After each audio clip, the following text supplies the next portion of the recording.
anyway. Yeah, dude, no, I don't know. Like I said, it's just so weird to watch. It's cringy. Or like when they're at a restaurant and they start, did you see that like girl who got the waffles? Mm-mm. She was doing some like weird dance thing, and I'm like, it was creepy. It creeped me out. It was wrong. And then the lady behind her gave her the most disgusted look. We have all turned into traveling clowns with hats in our hands. Yeah, and I'm like, everyone's like, oh, just let her have fun. And I'm like, it's fake. I mean, here's one for you, too, that, like, we never think about until, you have a wife who points it out to you. Like, when we're fucking gaming, it's dead silent down here. Linda walks out and I'm like, no, I suppose, yeah. And she pins around and like, what are you doing? I'm like, yeah, there are definitely times when the kids are upstairs, like, zonked out, and I go, freedom! And I only imagine what they're thinking up there. With that being said, guys, welcome back to good one. Because I got the headphones, the lights are darkened. Your kids are just like Liberty's happening. Like, welcome back to another episode of What You Take, the show where we talk about just about anything we can possibly think of and bring you guys along for the unfiltered, unapologetic ride. As always, you're going to have myself here, Steve, my brother Chris. That's me. I'm Sexy Spence. Hey, what's up? God damn it. Oh, God. Shit. That was some real meh energy, Spencer. Fuck off! Dude, I started to yawn. Then he's like, and Spencer. I'm like, oh, shit. I'm going to compress that real quick. Yeah, that hurt. That hurt a lot. Oh, did you swallow your yawn? Yeah, I didn't know you could do that. Yeah. That's almost worse than swallowing the burp. Right. That's rough, buddy. Well, I'm okay. I have a couple of superhero comic book updates that I came across while I was looking for some of our other topics. So we're just going to talk about that. I don't know how long this one's going to be. This might be a short episode. I don't fucking know. But before we get into that, W Energy is the new energy drink that you need to try. It's got none of the other BS that those other drinks have in them, and they have got all the flavor that you do want. Personally, here on the show, we are big fans of the Galaxy Grenade and the Big Energy Tears. Me personally, this is my guy. Blue raspberry, all the way. One scoop, throw it in the shaker bottle, you're good to go. So here's what you're going to do next. You're going to go to w.gg. You're going to pick out the flavor that you want. You're going to go to checkout. You're going to enter in our code, What You Take 20, and save 20% on your order. That's it. It's that simple. Here's what you're going to do next. Get back to the show. So, couple of fun things that I came across, and I don't know how crazy recent these are. I know the article that I came across was released a couple of days ago, but it was related to a film that happened a couple of years ago. So just fun random shit I want to throw out there. So first fun fact that I came across, in the Batman vs. Superman Dawn of Justice film, Zack Snyder confirmed that the guy who played Lex Luthor was not the original pick, and that there was actually another actor that was this fucking close to playing Lex Luthor because of his knowledge of the character and of the comics. Was it the guy from Smallville? No. Okay. I'm going to give you two more guesses because you're not going to fucking get this shit. Dave Bautista. Nope. Although I hear he is talking about playing Bane, which is weird because he said he was done with superhero films. I knew he wasn't. One more guess. One more guess. Lex Luthor. Vin Diesel. No, I was going to say Bruce Willis. Nope. Before his issues. Jason Statham. Nope. Do we know them? Is he already normally bald? No. Okay, so he normally has hair. Normally has hair. Okay, so that Brad Pitt. Nope. Tom Cruise. Nope. That's science. I want to guess. Are you ready for this? Kevin Spacey. Nope. Oh, he'd be good at it. You know what's really funny is I don't know which one of your faces to put the camera on for the actual reaction. Yeah, no, I were just... Well, Ryan Reynolds. Fucking Ryan Reynolds. Leo DiCaprio. What? Really? Yep. I don't know, man. I couldn't.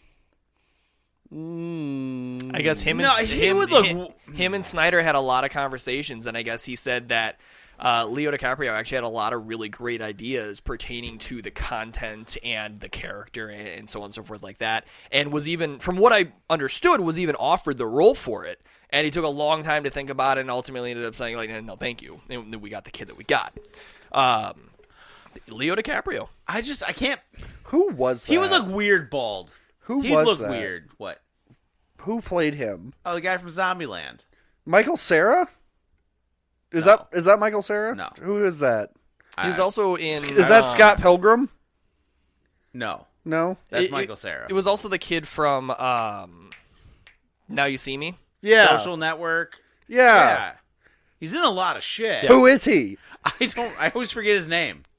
Yeah, I don't know. He doesn't have a name. But so that was an interesting fact. I'll look that it up. I got it. I'll look it up. That was an interesting one that I came across. It was like, son of a bitch. Again, Leo in that. It was very. He looked freaking weird bald. I'm sorry. Well, and it makes you wonder, like, would he have gone that direction, or would he have altered Jesse Eisenberg. Jesse Jesse Eisenberg? Eisenberg. Would he have altered Lex Luthor to match more Leo DiCaprio? I think he would have altered, because the thing about Luthor being bald is that, if I remember right, Luthor is bald because of the kryptonite.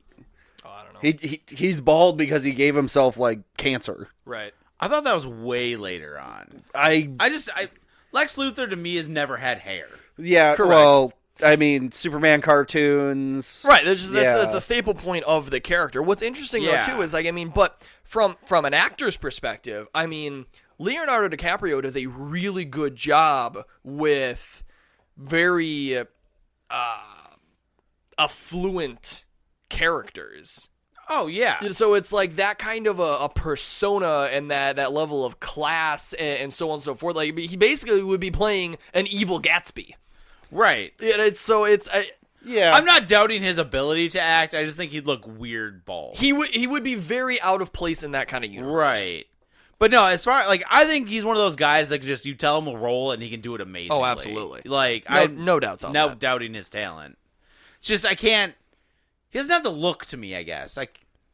So here's another one for you then, kind of in a different direction. And this one it's Rumorville only and fan favorite. I have zero anticipation that it's ever going to be acted on. Okay. And this one I can see happening 100%. There is a fan obsession right now that if they were to ever reboot Ghost Rider, to bring in Keanu Reeves. I would like that. I would love Keanu Like- Reeves Ghost Rider. He could do it. As long as it doesn't interfere with Keanu Reeves' Constantine. Oh, no. Well, here's the thing. Constantine is actually happening. That's 100%, actively yeah. being worked on. Doesn't that come out like this end of this year or beginning of next year? I think it's beginning of next. Okay. Yeah, I could see Keanu Reeves being... It would be interesting. I think he could do it, but I think it'd be interesting, and I think the movie would tonally change a little bit. Like, I don't think it would be... It would be darker than what we saw with Cage. Well, it would be darker, but I also think that it would be more... I think it would be more brooding than insanity. I feel like it would be more of a sorrowful... Yeah. thing. Well, so here's the thing, right? So from what I did get when I looked at the article is he would not be Johnny Blaze. Right. So this would be A new Spirit of Vengeance. it'd be a new Spirit of Vengeance, and then the theory is like, well, then what do you do with Cage? And then the idea is, He becomes a caretaker. yeah, Cage becomes the next caretaker. Yeah. So the way that I look at it, and I love Keanu, and I think part of it's because of his dyslexia and just who he is as a person and blah blah blah blah blah blah blah blah blah blah blah. He's an angel on earth. Like, Well, he's an angel on earth, but I mean, like, so John Wick, for example, Yeah. very little talking Yeah. on John Wick's part, but a lot of action. I think you would get that same kind of vibe in a Ghost Rider thing, where, to your point, very sorrowful, very quiet, but then you have CGI and everything like that take over for the action of it, and you get that perfect meld of things. Yeah. He can deliver a one-liner. I think... And I think that's the important thing. Yeah. You know? Yeah. And also this is a little bit split off, but it's Ghost Rider related, not Keanu related. Did you know there are different spirits of vengeance? I feel like I've heard of this once or twice before, but please elaborate. Johnny Blaze's Ghost Rider is not Robbie Reyes's Ghost Rider. Really? They actually have beef with each other. Oh. Like, there are actually different spirits of vengeance that inhabit different people. It's not the same one going. I guess that makes sense though, because you look at Caretaker and Johnny Blaze, even just in the Ghost Rider movie. Yeah, they're together. They're together. So yeah, that makes sense. I guess I've just never thought about I it. just assumed there was one. Right. Yeah. I guess I forget that it is a spirit in and of itself, and it's not just getting a superpower. Right. That often seems to be how it comes across, is like, I now have these powers. Like, no, you have a thing that's attached to you. Yes, and it's a different thing for each one. Right. Which is wildly interesting. I actually I got more in depth on that when I was playing Midnight Suns. Oh, okay. Because apparently Robbie Reyes' Spirit of Vengeance, he called him Sparky, has mad beef with Johnny Blaze. Like, actively talks shit to him when he's in Ghost Rider mode. One of the things I think they did really well in Ghost Rider, any of the adaptations that I've seen of it, is the transformation of the vehicles. I mean, obviously, we saw Nick Cage's chopper. We saw the horse from the Caretaker. The Hell Ride. The Hell Ride. There's like a mammoth one from the Ice Age. Yeah, like... Reyes' muscle car. That's the Hell Ride. Oh, is it? Okay, I always forget the name of it. But it's really cool just to see how they Ghost Rider these vehicles. Well, they can Ghost Rider anything. Well, I know, but I was just like, yeah. It's interesting to see how they do this each time. Yeah. I love Johnny's shotgun so much, and I'm like, why would you not use that?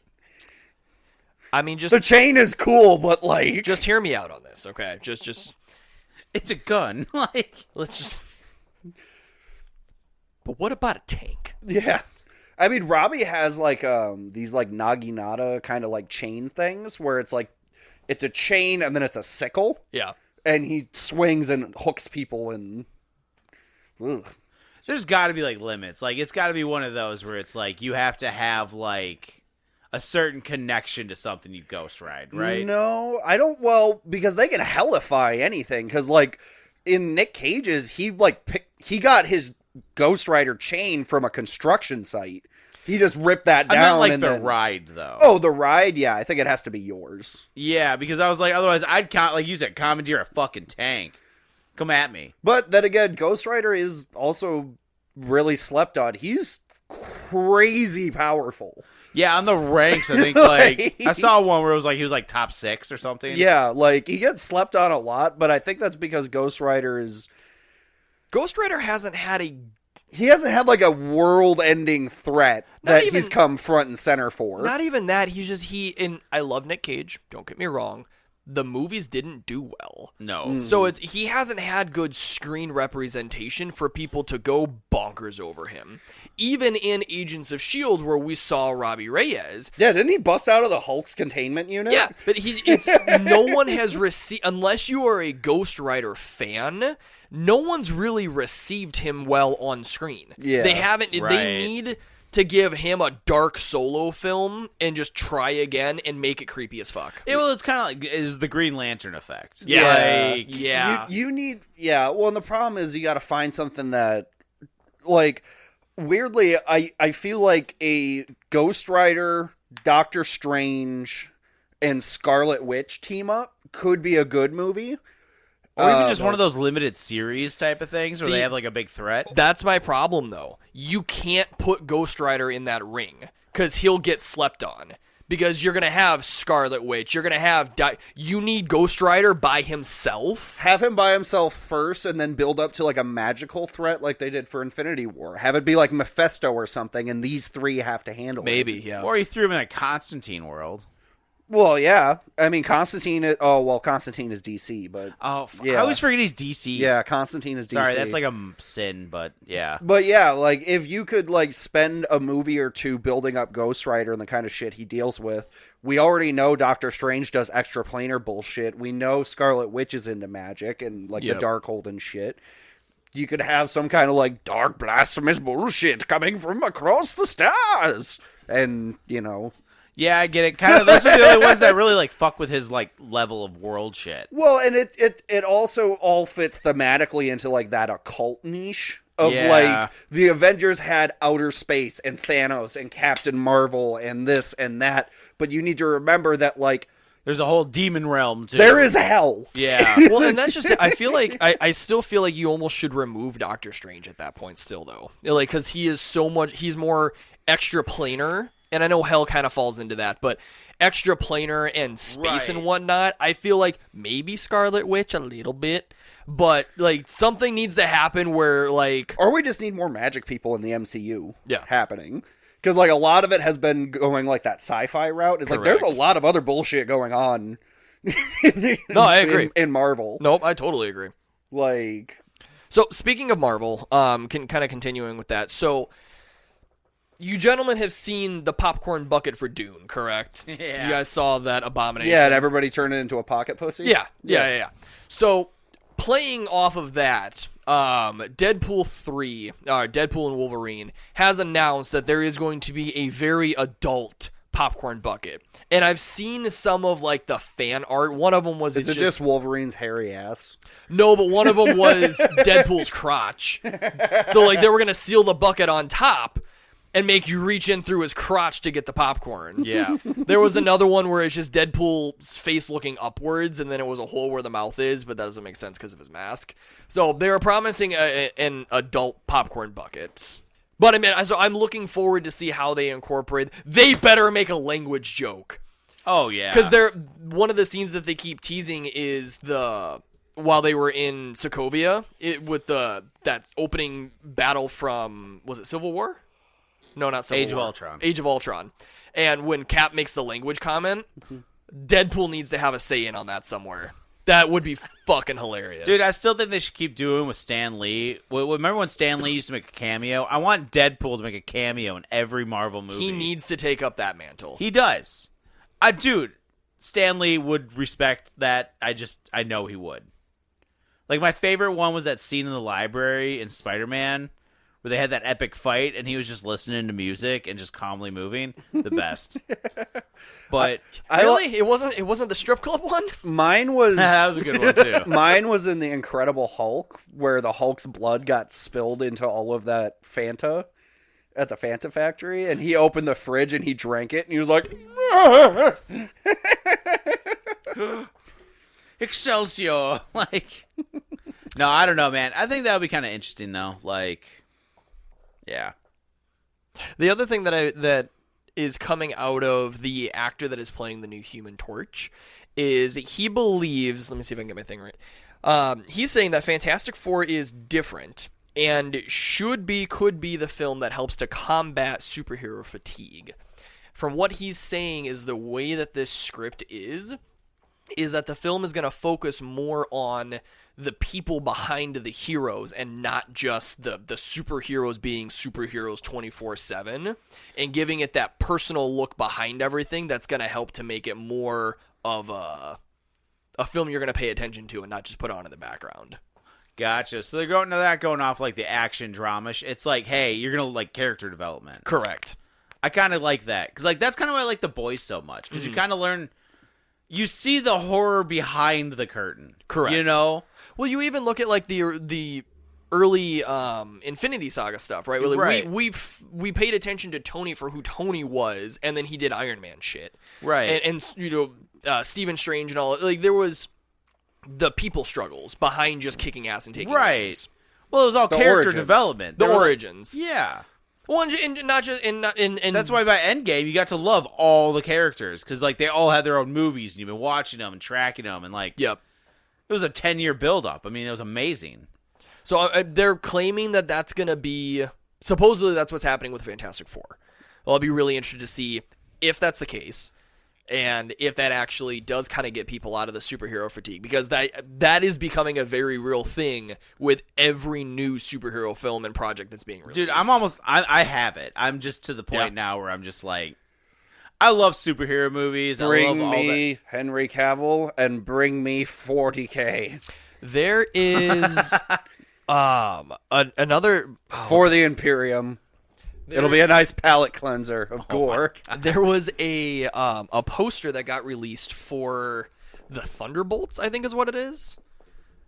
I forget who they are as an actual group, but it's like Winter Soldier, U.S. Agent. I think it's got Phantom or Ghost, whatever that person's name was from Ant-Man. It's all of the old people that were villains. Yeah. Right? So I don't know if Oh, it's like their Suicide Squad. I was like, I don't know if it's Marvel's Suicide Squad, but what's interesting, and there's a big rumor floating around that I haven't found yet, but it's the poster, and it's got all of them lined up. And it says Thunderbolts, and there's an asterisk right at the end of Thunderbolts. And apparently this is some big thing, and I have no fucking clue what it is. Yeah, I'm a little thrown off by it. I haven't really... I don't know. Nah. Comments? Anyone in there? Like, out in Is this internet like some land? weird, obscure, like... I'm going to feel stupid about this, but is this just like an obscure comic series that was like kind of like has a cult following? I know. The only thing I know about U.S. Agent is that he was terrible. Well, he wasn't that terrible. He was. Bleh. I didn't care for U.S. Agent in Falcon and the Winter Soldier. And Did you know that was by design? Yeah. Did you hear the shit about like his costume and everything? How they made it? like it's meant to upset you? Yeah, they had designed it and they used just like the right color shades and the lack of like whites and things like that to make him deliberately unsettling. And it was weird because before knowing that, I was watching it and I kept getting this like, back when I was still on the train of like, oh, he's supposed to be the new Captain America. There was that internal thing of like, I don't like him. Like he was like just primordially unsettling. I don't like the fact that they can manipulate. Why like can they do that? Yeah. Oh well, actually, every time he's on screen, we play this noise, which isn't enough for anyone to notice, but it's slightly irritating. Yep. The main thing I know about U.S. Agent now as a bit of trivia is that he got his ass clapped by Daredevil. Did I he can really? see that. Yeah, it was in the comics. I mean, that's Like, do you know in Resident Evil, the original one, like way back, right? Freaking Marilyn Manson actually did the sound for that film. really. Yeah, and he's like, yeah, no, we were working with like some primal sounds that make you unsettled. That's why you hear all those like, and like all those kind of weird things. He's like, yeah, we were working one time and like, you know, we were working on sounds and blah, blah, blah. And I guess they had this dog with them. And this dog just got up on its legs and its hair just started standing up. And Marilyn Manson's like, that's the sound. That's the sound. Yeah, and then they started like playing, like working with that with like just sounds that people just generally feel uneasy around. Speaking of people deliberately making things uneasy because of the player experience. Yeah. Hellblade, the newest addition to that game, I just watched a thing that they are actually going to make the combat deliberately one-on-one every time.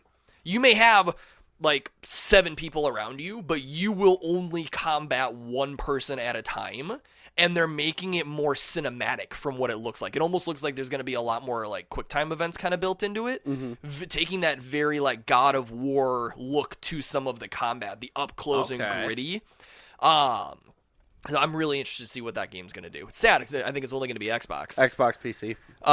But that game and the work that went into making that just so unsettling for the hour of it that I've played was the fact that you have to put a disclaimer in the game that it was designed by people who study neurological and psychological fears. Fuck you. Dude, there's like certain games you play and there's like a level of uneasiness you don't really get to replicate. Correct. Like, I've been playing Resident Evil 2. Yeah. Isn't it true though? Like, do you ever do that where like you take off your mind? Do you ever have that where you're gaming and your hands are just sweating? Yes. And you're just like, you're actually like, your anxiety's at a high? You don't realize how hard you were holding the controller. Right. Like, you like zone out. Like, your brain is like, we're in danger. You didn't feel your chest tightening? Yeah. Yeah, every time we've extracted the last 5 times in Helldivers. You fucking A. Get out! It's just... But I don't know, man. It's just, I don't like how like, oh, well, we actually set the color schemes this way, and then we have this noise playing, and it's all designed to just make you feel not okay. Yeah, it's interesting to me. But here's the thing, though. It almost makes me proud because we've said this for years now, like since we started the podcast. Yeah. That video games and movies and stuff are kind of they've hit their limit on what they can recycle. Something's invading the galaxy. Something's magical and evil. Something came back to life that's not supposed to, right? Right. The plots We are... found something we shouldn't. Right. The plots are all there now. But now that they're finding ways to psychologically involve the person, good or bad or scared or whatever, is really interesting as a viewer. Well, I came across some comments about the new Romulus Aliens movie coming Yeah. out. Dude, they're talking about how, like, it's that claustrophobic horror movie, the classic shit. Like, it's the isolation, the nowhere to run to. You're, Yep. like, think about it. You're on a spaceship. That sounds okay, but, like, you're stuck. Yeah, it's like playing Outlast. Right. Like, Even Yeah. down to the things like there's a lot of films that have taken the approach to combat scenes and removing music. They have music going on when people are talking or whatever, but the actual combat, Yeah. they cut the music. John Wick's actually a good example of that. They cut a lot of sound from their combat, like music wise. So you hear the extra grunts and like the slides going. That they do it so smooth, too. They You don't do. even notice the music's gone. The squeak of sneakers. Yep. Yeah. The little things like or like the library fight that John Wick has. Yeah. They kept it quiet because it's a library. But just hearing books and shit, just like Right. it just all that shit, just I don't know. It does something different now. Oh, dude, or like I love that's why I love A Quiet Place, because they do the exact opposite. It's like Fuck that there's movie. no noise, nothing. Every footstep, every little noise is like, is that the one? Yep. I Am Legend did that too. I Am Legend did a good Yeah. job. There with was that. no music in I Am Yeah. Legend other than when it was on a radio he was playing. Yep. But again, and it Ugh. was to give you that understanding of just how empty everything. That's the thing. It's was. the emptiness when there's no sound. Yep. That's the interesting thing, because it's like humans aren't used to that. Yep. No animal's used to just nothing. I mean, yeah, there's the old saying of like it's quiet, Yeah. too quiet. It's too quiet. Like, hey, guess what? When you're in the woods and everything gets quiet, you should be worried. That means everything left. Right. Or everything everything's is hiding. Or Yeah. everything is hiding, yeah. Yeah. And Like, you- dude, let me tell you, when I was taking a piss out in those woods and all those coyotes just stopped talking all at once, that's fear, dude. Like, I don't know. Mm-hmm.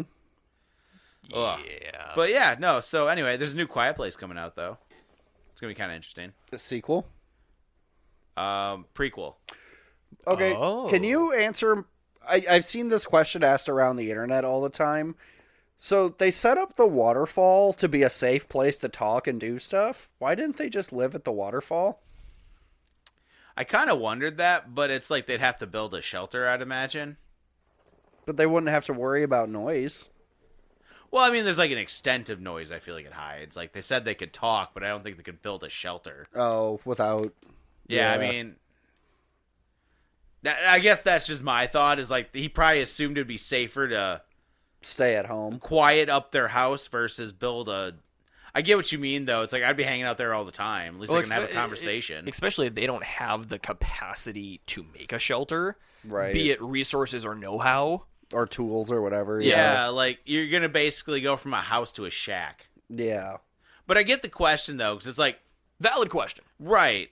My other thing, too, though, is like, wouldn't people be living on, like, ships or, like, islands? Did they establish they could swim? Like, or is it just we couldn't get to them in time, so we're stuck here? I don't know. That's why I'm kind of hoping, like, because this one's supposed to be, like, I think it's called Day One or something like that. You know, there was a really speaking of the ships and like couldn't get to them and whatnot. I was watching an episode of The Bad Batch Yeah. that did a really interesting thing that I haven't seen them actually acknowledge in shows before. And so the team was hiding out on this island in the middle of nowhere on this planet, and the Empire finally tracked him down. First thing they fucking did, all those gunships came in, wiped out all of the ships in port, all of the boats, everything. And the guy got down and goes, "You're stuck here with us." Like, no one talks about that. And what a power move that is. Yep. That is some power shit. Like you want to run? That's cute. You can try. This Yeah. is my island. Correct. Like this, that's, You're on here with me. Yep. Like, Yeah. I've spent years here. I know every rock, stream, creek, branch, and tunnel, motherfucker. No, but that's just it. They didn't. The Empire hadn't been there before. No. I'm talking about the Defender, the Bad Batch, the guys. Oh, yeah, I mean, they were fucked. Yeah. They had nothing. it's actually kind of a nice. It's like, yeah, fucked you too. Yeah, Like, the concept there, and then on top of that, they brought the Star Destroyer into low orbit. So it's like you had this city that was on this mountain or whatever, and then the Star Destroyer was right there. Like the peak of the mountain was basically touching the bay. So it's like, there's your island. Fuck your ports. You want to move? I'll blow you up. Dude, I love cartoons that give like some serious shit, like that go hard. Fuck yeah. Dude, they can do shit with animation that they just can't do in real life. Yeah. Oh yeah. I know they try and mimic it, but it's just not the same. That's all I got. I don't know. Like I said, I love the concept of music and all this other stuff. Do you ever have that where they cut the soundtracks to certain things? You're like, this scene just looks stupid. Right. You know what I mean? Like you're watching it. You You're ever like, seen Friends scenes without music oh yeah, it's just dumb. Yeah. or without the laugh track? Yeah. Actually, that's sadly enough. A lot of comedies aren't. It's weird how the brain works. Like it's like the laughs are triggering you to laugh. Well, Friends was done with live studio audience. Right, but I think they also did have a soundtrack, didn't they? Well, I suppose, I mean, they probably had the They have prompts, like the though, applause too. thing. Yeah. So it was live, but it was forced. Right. But same thing with like Big Bang Theory. Loved the show, but like I watched an episode where it didn't have music or like a laugh track, and it was like, oh. Sometimes your brain needs permission, or it needs to Right. be told, Am hey, I that's funny. This is socially acceptable to laugh. Okay. Ha ha. Yep. Like. Oh, speaking of Big Bang Theory, who the fuck? There was talks about doing another Sheldon spinoff, but this time it being like old Sheldon. And there was Old folks Sheldon. who the fuck was supposed to play? I think it was possibly Michael Keaton was being rumored to play like old man Sheldon. Oh, that's funny. And the actor was like, I would be honored if he played the old adaptation of my character. Well, young Sheldon took off. That was a fuck huge yeah. one. Like, Could you imagine like old grumpy Sheldon oh, I'd love it. still being smarter than I want everyone? him terrorizing an old folks' home. Oh my god! You think they're gonna put Sheldon in an old folks' home? Okay. I think they kind of have to. No, though. Like, Sheldon would build his own like robot helpers, no, I guess. or he'd make Wallowitz do it. No, I feel like that's my thing. Like, I want him to be an old folk because I want the interactions. Yeah. Yeah, That's my thing. I'm old. I'm not senile. You're right. Or I'm old. I'm not stupid. Shows him trying to build like a new nurse so he doesn't have to deal with his regular one. Like, tell me when to take my pills. yeah. Honestly, though, Sheldon is such a like he's so routine heavy that he might do fine in It's a like nursing he's home. autistic. Like, That's everything about that character is just amazing. I love the bluntness of it. It's just, Oh, it's comical. yeah, but it's amazing. Yeah. It's fucking fantastic. Well, I'm going to go ahead and bring this episode to an end here, guys. Thank you so much for following along with our couple of tangents here. And until next time, peace. Oh.